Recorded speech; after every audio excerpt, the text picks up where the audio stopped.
강원도 인제군 인제읍 원대리에 가면 자작나무 숲이 있습니다. 자작나무는 하얗게 빛나면서 매끈한 수필을 가졌고 귀족적 이미지가 풍기는 그런 나무입니다. 정비석의 기행수필에 보면 금강산의 자작나무가 최고의 마음의 수양이다, 그렇게 쓰여 있을 정도로 심신의 피로를 깨끗하게 씻어주므로 많은 사람들이 찾아온다고 합니다. 기회 되면 인제 원대리의 자작나무 숲길을 한번 걸어보세요. 몰래 갈까면서 좋은 정보를 가르쳐주면 고맙게 생각해서.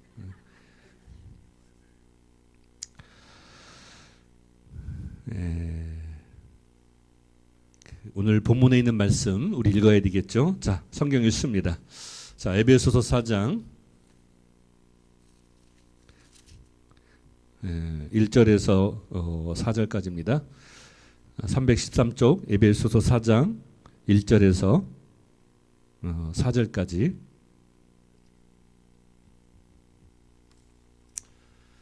그러면 다 같이 읽습니다. 시작. 그러므로 주 안에 갇힌 내가 너희를 권하노니 너희가 부르심을 받아 이 일에 합당하게 행하여 모든 겸손과 온유로 하고 오래 참음으로 사랑 가운데서 서로 용납하고 편안에 매는 줄로 성령이 하나 되게 하신 것을 힘써 지키라. 몸이 하나요 성령도 한 분이었으니 이와 같이 너희가 부르심의 한 소망 안에서 부르심을 받았느니라. 아멘.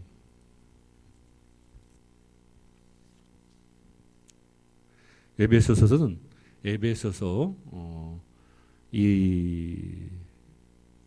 그 서신서는 사도 바울이 로마 감옥에서 그 성도들에게 쓴 편지입니다. 그래서 옥중서신, 그냥 우리가 집에서 책상 위에서 따뜻한 아랫목에서 편지를 쓴 게 아니라 옥중에서, 그것도 우리나라처럼 그런 좋은 옥이 아니라, 구치소가 아니라 햇빛이 안 들어오는 지하 감옥에서, 그러니까 항상 성경을 읽을 때 그 배경과 환경을 생각하면 더 은혜가 되겠죠.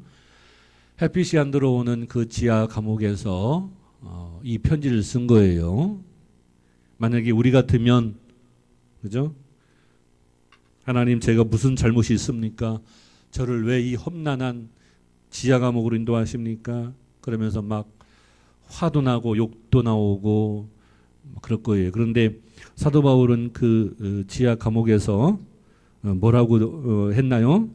여기 보니까 2절에 모든 겸손과 온유로 하고 오래 참음으로 사랑 가운데서 서로 용납하고 편안에 매는 줄로 성령이 하나 되게 하신 것을 힘써 지키라, 이렇게 말씀하고 있습니다. 그러니까 결국 무슨 뜻이냐면,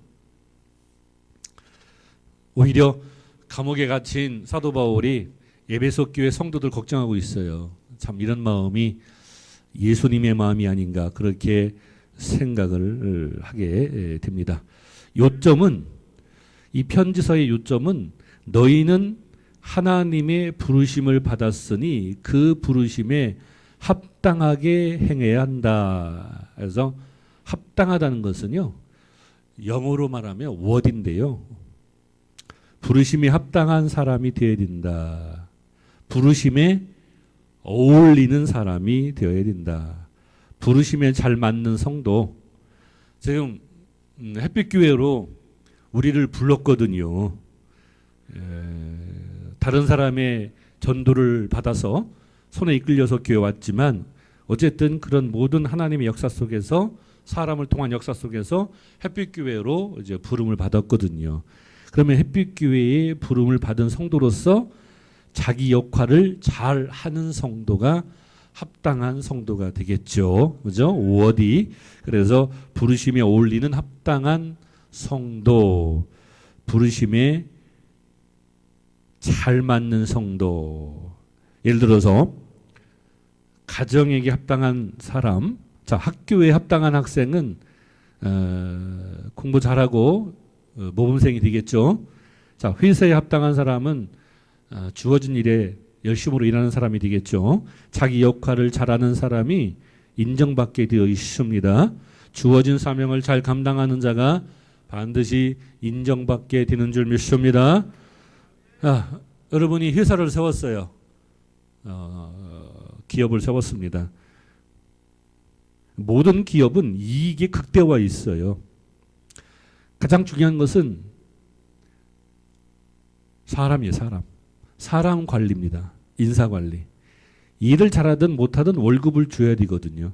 근데 어떤 사람은 자기 목을 하지도 않으면서 월급을 꼬박꼬박 받아가고, 어떤 사람은, 어떤 직원은 두 사람, 세 사람 목을 하면서 똑같은 월급을 받아가죠.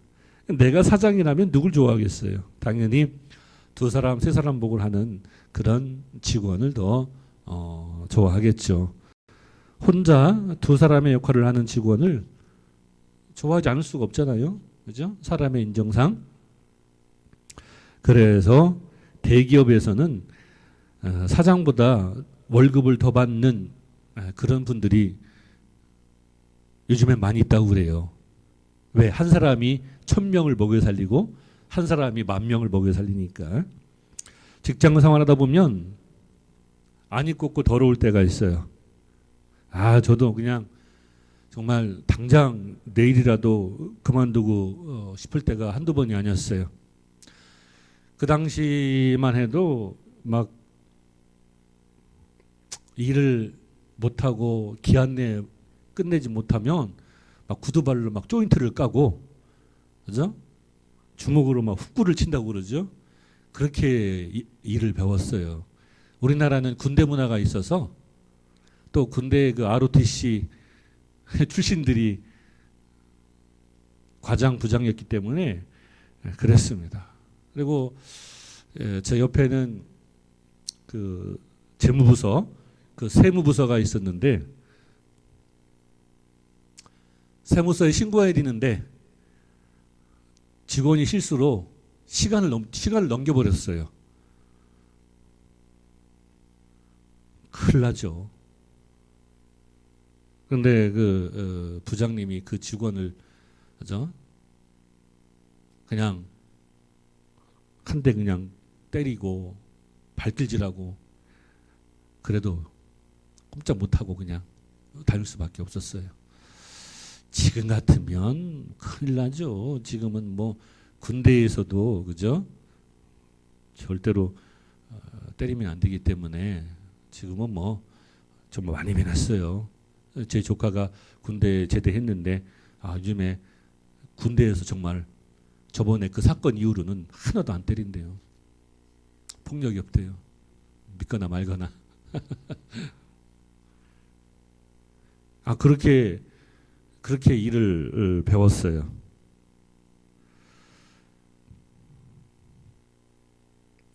직장에서 인정받는 비결은 딱 하나입니다. 정직하고 성실하게 부지런하게 일하면 돼요. 잘 나가고 혼자 앞서가고 똑똑한 체 해봤자 먼저 회사를 관두게 되더라고요. 결국 정직하고 성실하게 다니는 친구가 오래 회사에 붙어 있고 나중에 결국 승진하게 되더라고요. 직장이 힘들고 어려워도 한번 결정하면 바꿀 수 없는 결정이 있잖아요. 참고 인내해서 오래 다니면 좋은 일이 있을 줄 믿습니다. 내가 사장이라면 사장님은 최대한 이익을 많이 남겨야 돼요. 사장님 마음이 되어본다면, 만약에 내가 회사를 차려도 마찬가지입니다. 인건비가 중요하니까, 그죠? 어떻게 하면, 그죠? 인건비를 줄여야 되는가. 회사의 경영은 인건비 싸움이거든요. 그래서 한 사람이 두 사람 목을 하면 그만큼 귀하게 존경받겠죠. 존대받겠죠. 직장 생활을 안 해본 목회자는 이런 말 할 자격이 없어요. 저는 많이 해봤기 때문에 이렇게 말할 자격이 있습니다. 근데 요즘에 목회자들이 직장 생활도 해보고 장사도 해보고 세상 경험이 있은 다음에 목회를 해야 되는데 그렇지 않아 가지고 좀 문제가 많이 있습니다. 그죠? 목회자가 세상 경험이 있어야 성도들의 고충과 괴로움을 알고 그죠? 위로해주고 그렇게 하지 않습니까? 그런데 한 가지 안 좋은 점이 있어요. 제가 직장 생활을 해봐가지고 목사님 전화해서 피곤해서 오늘 수요일 날 못 나가겠어요? 그러면 저는 그런 경험을 해가지고 그래요. 피곤하신데 그냥 푹 쉬세요. 그런 마음이 있어가지고 그게 조금 안 좋더라고요. 그냥 전화 와도 수요일 날 빠지지 말고 지금 당장 오라고 그렇게 해야 되는데 나약한 마음에 직장 생활 하는데 힘들고 어려운데 그죠? 또 막 피곤한 몸으로 오신다는 게 또 그렇잖아요. 그죠? 여러분 어떤 게 좋아요? 그래도 와야 돼요? 쉬어야 돼요? 알았어요. 이제 분명히 답을 얻었으니까 이제 제가 좀 심하게 얘기하더라도 뭐라고 하면 안 됩니다. 학교의 목적은 뭐예요? 교육이죠. 군대의 목적은 뭐예요? 좋은 군인을 기르는 거죠. 좋은 군인을 만드는 거죠. 그럼 교회는 뭐예요? 교회는 회사처럼 이익을 창출하는 것인가요? 아니죠. 오늘 말씀 보세요. 오늘 말씀을 보면 나오네요. 여기 보니까 어디 나와요? 자, 2절 보세요. 2절. 모든 겸손과 온유로 하고 오래 참음으로 사랑 가운데서 서로 용납하고 이게 참 중요한 겁니다. 그죠? 사랑 가운데.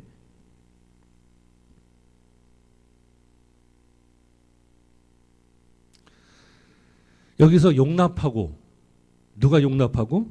당신이 용납하는 게 아니라 내가 용납하고 용서와 용납의 차이점 아시는 분? 용서는요. 벌을 주지 않고 너그럽게 이해해 준다는 거예요. 사전 찾아보세요. 국어사전. 용서는 벌을 주지 않고 너그럽게 봐주고 이해한다. 살펴 이해한다.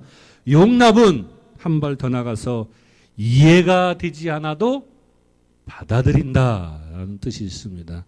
그러니까 용납한다는 것은 용서보다 한 발짝 더 나간 거예요. 예수님의 사랑. 우리가 죄인임에도 불구하고 우리가 뭐가 잘나고 똑똑한 게 있어요. 죄인이고 거룩하지 못하고 그죠? 돌아서면 딴짓하는데 죽을 수밖에 없는 우리를 예수님의 사랑의 보혈의 피로 구원해 주시고 하나님의 자녀로 삼아 주셨잖아요. 그게 바로 용납이라는 거예요. 따라서 합시다. 이해가 되지 않아도 받아들인다. 그렇습니다. 이게 바로 중요한 거예요. 그게 바로 사랑 가운데입니다. 따라서 합시다. 사랑 가운데. 사랑 가운데 거해야지 사랑 변두리에 거하면 예수님의 사랑을 제대로 맛볼 수가 없어요. 방송실 한번 띄워봐요.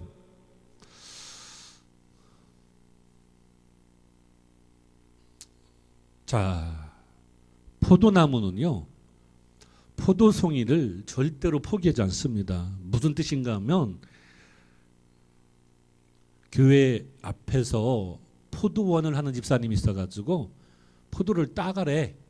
그래서 좋다고 이제 손으로 해가지고 포도를 따려고 하는데 안 따지는 거야. 그냥 포도를 자꾸 따는데 안 따지니까 포도알만 주르륵 떨어지는 거예요. 진짜 세더라고요. 그래서 그 얘기를 하더라고요. 포도나무가 예수님 아닙니까? 포도가 못생겼건 덜 열렸건 벌레에 쪼아먹었건 포도나무는 포도송이를 절대로 포기하지 않는다. 믿으시면 아멘 하시기 바랍니다. 교회의 사랑은 바로 그런 게 있어야 돼요. 용납하는 사랑이 있어야 돼요. 그죠? 포도나무에 붙어있는 포도송이를 우리가 수확하기 위해서는 반드시 가위나 전지가위가 있어야 돼요. 전지가위로 자르면 금방 수확하는데 손으로 당기면 착 하면은 안 됩니다. 포도알이 떨어지고 없어져요. 그래서 포도나무는 포도송이를 절대로 함부로 포기하지 않는다. 그게 바로 주님의 사랑인 줄 믿습니다. 자, 그 다음 보여주세요.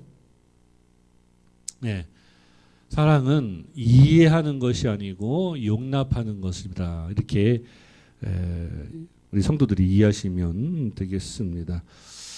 따라서 합시다. 사랑은 이해하는 것이 아니고 용납하는 것이다. 시작. 네, 그래요. 집사님, 다시 한번 크게 좀 하세요. 권사님, 하지 말고. 자, 시작. 그렇습니다. 예. 그래서 다른 말씀 다 잊어버려도 집에 가셔서 다음 주에 저런 그 말씀 한 구절이 떠오르면 그러면 성공한 거예요. 제가 수많은 말씀을 들어오지 않았습니까? 근데 다 잊어버려요. 다 잊어버리는데 어느 환경에 처해 있거나 어느 그 지경에 있을 때 옛날에 그 말씀이 딱 떠오르거든요. 아, 그때 그렇구나. 목사님이 그런 말씀을 주신 이유는 바로 이럴 때 적용하라고 주셨구나. 그럴 때가 있어요. 그죠? 여러분도 지금은 생각 안 나지만 어디 식당에 가거나 어디 멀리 가면 딱 떠올라요. 이상하게 무의식 속에서. 그런 말씀이 되기를 예수님의 이름으로 간절히 축원합니다. 요즘 뉴스에 나오는 사건들이 이해가 되나요? 별 이상한 사건이 많이 나옵니다. 이해하고 받아들일 것 같은, 받아들일 수 없는 그런 뉴스가 많이 나오죠. IS 이슬람 극단주의자들, 이슬람 국가, 그들이 하는 행태 보세요. 참수하고 산채로 화형하지 않습니까? 자, 그러면 이스라엘 백성들이 가나안 땅에 들어갈 때 하나님께서 뭐라고 그랬어요? 가나안 땅에 있는 주민들을 다 모두 진멸하라 그랬잖아요. 근데 그게 이해가 안 돼요. 그래서 옛날에 전두환 정권 때 많은 그 신학자들이나 학생들이 민중신학과 해방신학을 탐독해서 하나님은 사랑의 하나님인데 왜 가나안 땅의 백성들을 다 진멸하라고 했을까? 어린아이까지 이해가 안 됐어요. 저도 이해가 안 됐어요. 그것 때문에 고민을 많이 했는데 이번에 답을 주더라고요. 그렇구나. 그래서 모든 국가에 특히 이슬람 국가까지도 IS 이슬람 국가 극단주의자들은 지구상에서 하나도 없이 다 사라져야 된다라고 그렇게 성명을 발표하고 있습니다. 아주 종교의 이름으로 정말 사람이 그렇게까지 악해질 수 있는가라는 것을 보여주고 있는 것 같아요. 피도 눈물도 없고 감정도 없어요. 그래서 가나안 땅에 있는 주민들을 다, 그죠? 이들은 성적으로 타락하고, 그죠? 폐역하고 거짓되고 물질로 타락하고 그러기 때문에 진멸하라 그랬구나. 자, IS 뉴스 보셨죠? 거기 대원의 반 이상이 청소년들, 어린아이들이에요. 그죠? 그 화형하는 그 동영상을 보고 환호하고 좋아하잖아요. 그죠? 뿌리부터, 뼛속부터, 근본부터 잘못되었다는 것이죠. 그래서 그런 뉴스를 보고 자꾸 마음을 심란하게 하지 말고요. 저는 무엇을 말씀드리고 싶은가 하면 요즘에 그 종편에 나와서 정치평론가들 또 변호사들 얘기하잖아요. 그분들이 가장 많이 쓰는 단어가 뭔지 아세요? 이해할 수 없어요. 이해할 수 없습니다. 그런 말을 많이 쓰더라고요. 제가 가만히 보니까 그분들이 나와서 가장 많이 쓰는 말이 이해할 수가 없어요. 이해가 안 돼요. 그래요. 한번 가만히 한번 보세요. 그런 말을 가장 많이 씁니다. 근데요, 제가 옛날에 말씀드렸죠. 에덴 동산에서 타락한 후에 제일 먼저 한 말이 뭔지 아세요? 그게 바로 이해할 수 없어요예요. 난 당신을 이해할 수 없어. 따라서 합시다. 시작. 난 당신을 이해할 수 없어. 예. 그러니까 에덴 동산에서는 다 이해가 됐어요. 이신점심으로. 근데 타락한 후에 아담은 여자인 하와를 이해할 수 없게 되었고 하와는 남자인 아담을 이해할 수 없게 된 것입니다. 이해되시나요? 저도 또 이해가 되냐고 물어보니, 그죠? 그러니까 지금 우리는 이해가 안 되는데 자꾸 이해하려고 하니까 서로 갈등과 문제와 다툼이 있는 것입니다. 그죠? 예. 우리가 가장 많이 쓰는 단어가 이해할 수 없어요. 그죠? 생각해 보세요. 그런 말을 가장 많이 씁니다. 이해할 수 없어요. 이해가 안 돼요. 도대체 이해하려고 해도 이해할 수 없어요. 그래요. 그래서 지금 아담과 하와가 타락한 후에 세상에 악이 들어왔는데 그 악이 바로 이해예요. 그죠? 우리 저기 총각들 여자친구 사귀면 처음에는 사랑으로 보아주지만 나중에는 이해할 수 없는 행동을 하거든요. 우리 자매들도 마찬가지예요. 그죠? 남자는 화성에서 왔고 여자는 금성에서 왔는데 다 틀리잖아요. 그죠? 그래서 이해할 수가 없다는 것입니다. 이해하지 말고 그냥 받아들이는 게 바로 용납이에요. 자, 오늘 성경을 다시 한번 보세요. 자, 1절 제가 읽습니다. 그러므로 주 안에서 갇힌 내가 너희를 권하노니 너희가 부르심을 받아 일에 합당하게 행하여 그 합당하게 행하는 것은 뭐죠? 바로 2절 모든 겸손과 온유로 하고 오래 참음으로 사랑 가운데 서로 용납하고 그랬어요. 예. 사랑 가운데 있으면 용납이 된대요. 예. 용납은 뭐라고 그랬어요? 단어 정리, 용어 정리. 예. 문제가 있음에도 불구하고 그냥 그대로 받아들인다. 쉽게 말해서 이해가 되지 않지만 받아들인다. 3절에 편안에 맺는 줄로 성령이 하나 되게 하신 것 힘써 지키라. 그렇습니다.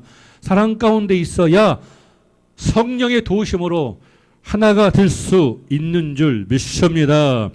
그러니까 하나가 된다 하는데 하나가 되려면 사랑 가운데 있어야 하나가 되는 거죠. 그냥 하나가 된다 아무리 반복해서 얘기해도 안 되는 겁니다. 사랑 가운데 있어야지.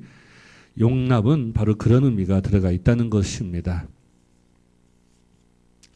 크림빵 뺑소니 피해자 아버지 아시죠? 그 뺑소니 피해자가 자수하니까 고마워서 위로를 해주러 왔는데 진정으로 뉘우치지 않으니까 뭐 화가 났다 그런 기사를 본 적 있지 않습니까? 그런데 이 아버지가 교회를 열심히 잘 다니나 봐요. 분노로 화로 잠을 자는데 꿈속에서 예수님이 오셔서 7번이라도 형제를 용서하라. 네, 그런 음성을 듣고 용서하기로 했다고 어제 국민일보에 나와 있더라고요.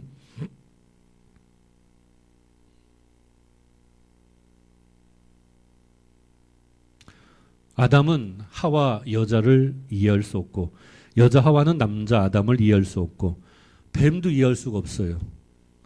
선악과를 왜 주셨는지 하나님도 이해할 수가 없어요. 그러다 보니까 후손들인 우리도 지금까지 서로 이해하지 못하며 살고 있습니다.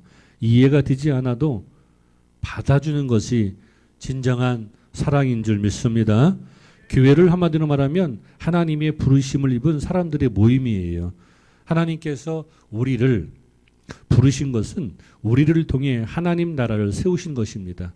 그렇게 하라고 부르신 거예요. 그래서 우리는 하나가 되어야 되는데 하나가 되기 위해서는 가장 바람직한 자세는 겸손과 온유와 인내예요. 이 세 가지 단어를 합성해 보니까 용납이에요. 이해되셨죠? 그래서 용납은 이해가 되지 않아도 받아들이는 거죠.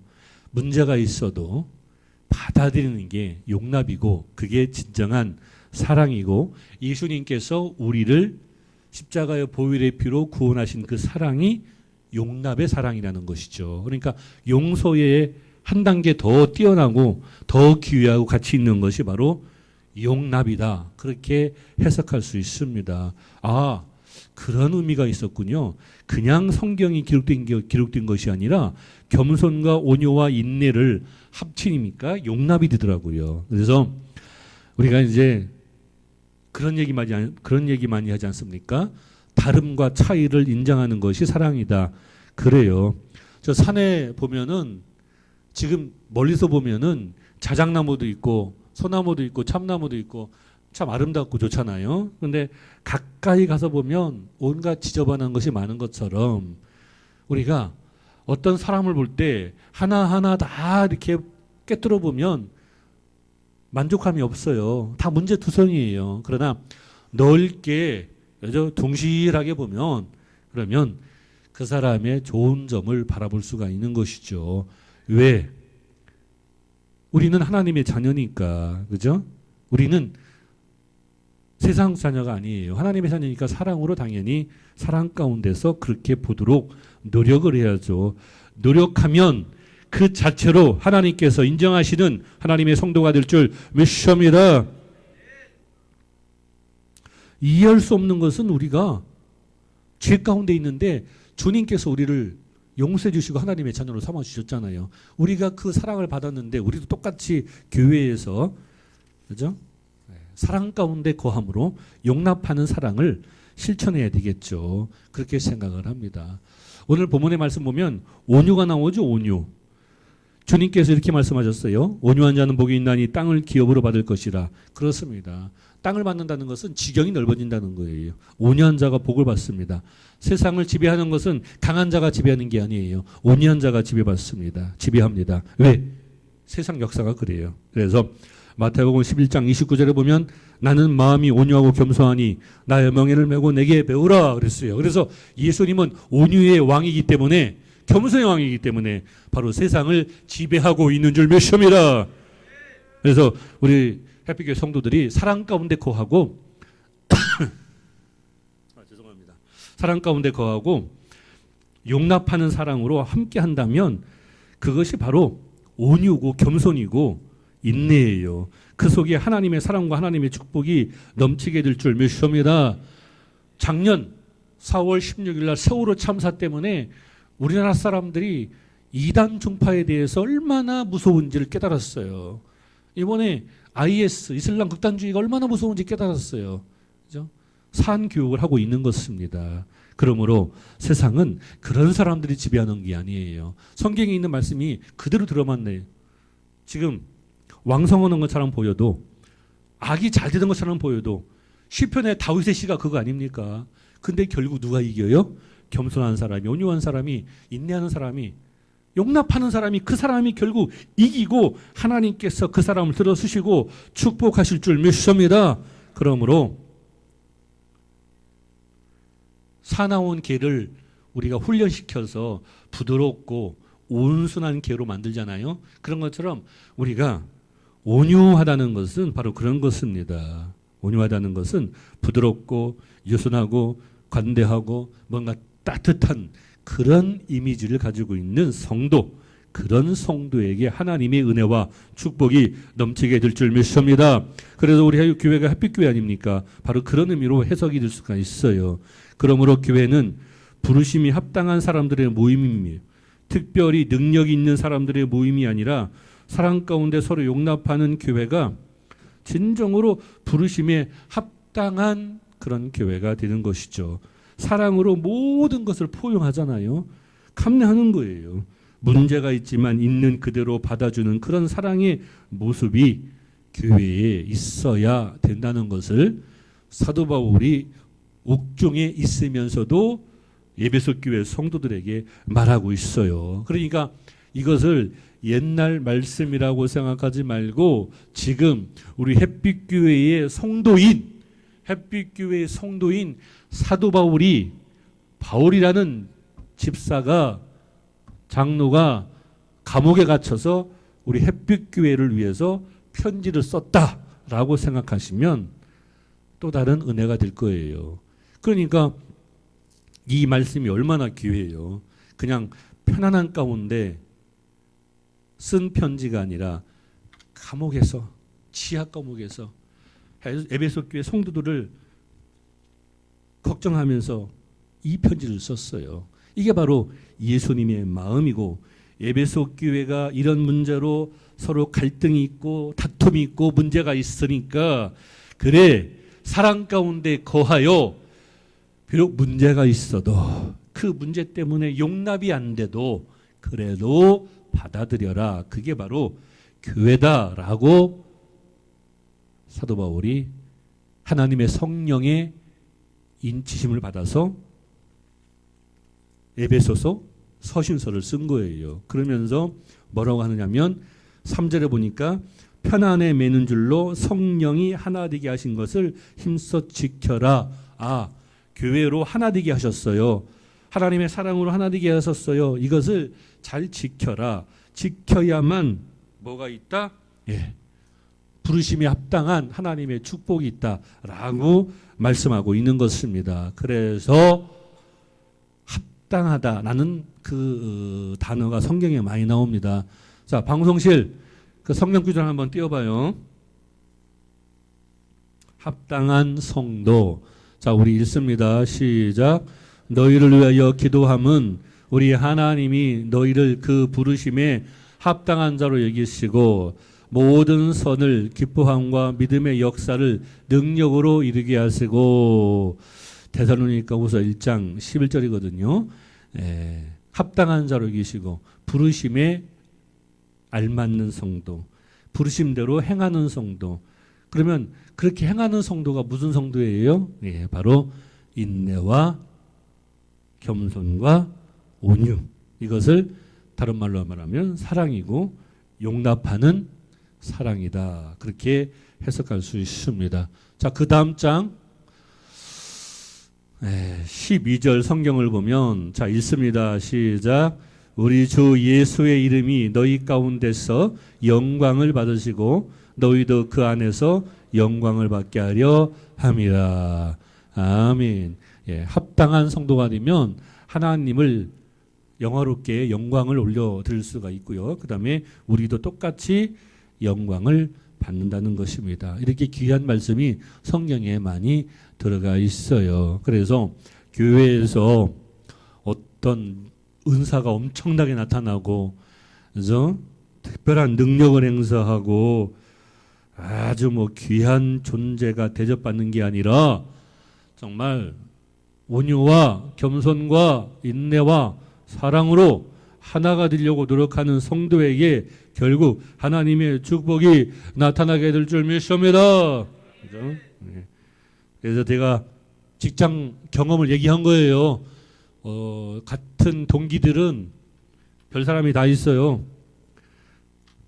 막 아침에 막 2시간 전에 막 7시에 출근하는 친구가 있어요. 그 친구는 부지런하다고 소문났어요. 그죠? 그리고 막 아부하고 막 잘난 체하고 똑똑한 체하고 별 친구 다 있어요. 동기가, 입사 동기가. 근데 결국 지금까지 남아있는 친구는 그 당시 입사하고 나서 빚도 없이 돈도 없이 꾸준히 했던 친구들이 남아있어요. 그래서 이사까지 올라가 있어요. 그게 무슨 얘기냐면 그래요. 맞습니다. 예. 처음에 뭐 잘 보이고 똑똑하고 막 잘 나가는 것처럼 보이지만 결국 그렇지가 않더라고요. 성실하게 정직하게 일하는 친구가 인정받게 되어 있더라고요. 그래서 제가 깨달았습니다. 하나님의 말씀도 거기에 있는 것 같아요. 특별히 능력 있고 뭐 하나님의 역사를 막 그죠? 보여주는 그런 성도보다는 정말 꾸준히 하나님의 사랑으로 온유와 겸손과 인내와 사랑으로 그죠? 사랑 가운데 가정에서 교회에서 또 회사에서 서로 용납하고 아껴주고 하는 그런 사람이 결국 하나님의 사랑을 차지하게 된다라는 것이 오늘 말씀이에요. 그래서 성령이 하나 되게 하시는 거예요. 햇빛교회 성령님, 그죠? 여러분 마음속에 있어요? 자, 성령님이 이제 하나 되게 하시는 겁니다. 여러분 가정도 마찬가지로 하나 되게 하시고, 교회도 마찬가지로 하나 되게 하시고, 그렇습니다. 우리 대한민국도 마찬가지예요. 대한민국 국민들이 다 따로 놀면 나라가 절단나겠죠. 국민들이 나라를 사랑하고 아껴주는 그런 마음이 있기 때문에 나라가 지탱되는 것입니다. 그러므로 오늘 말씀 다시 한번 보세요. 자, 성경 보세요. 그러므로 주 안에서 갇힌 내가 지하 감옥에서 갇힌 내가 권하노니 너희가 부르심을 받은 일에 합당하게 행하여 모든 겸손과 온유로 하고 오래 참음과 사랑 가운데 서로 용납하고 편안히 매는 줄로 성령이 하나 되게 하신 것을 힘써 지키라. 몸이 하나여 성령도 한 분이시니 이와 같이 너희가 부르심의 한 소망 안에 그렇군요. 부르심의 한 소망 안에 부르심을 받았느니라. 그러므로 우리는 하나이다라는 게 맞잖아요. 그죠? 자, 따라서 합시다. 우리는 하나이다. 우리는 사랑 안에서 하나이다. 우리는 예수님 안에서 하나이다. 네, 결국 그죠? 도와주고 함께하고 위로하고 소망을 줄 사람은 여기 있는 사람들이에요. 안 그렇습니까? 네, 그래서 같이 있는 사람, 옆에 있는 사람이 귀한 존재인 줄 오늘 확실하게 깨닫고 믿으시기를 예수님의 이름으로 축원합니다. 자, 용납하는 사랑이 뭐라고요? 집사님. 용납하는 사랑. 그 뒤에 집사님. 문제가 있음에도 불구하고 받아들이는 사랑이 이해가 되지 않음에도 불구하고 받아들이는 사랑이 용납하는 사랑이다. 꼭 기억하셔서 사랑을 실천하는 하나님의 교회가 되기를 예수님의 이름으로 축원합니다. 자, 기도하겠습니다.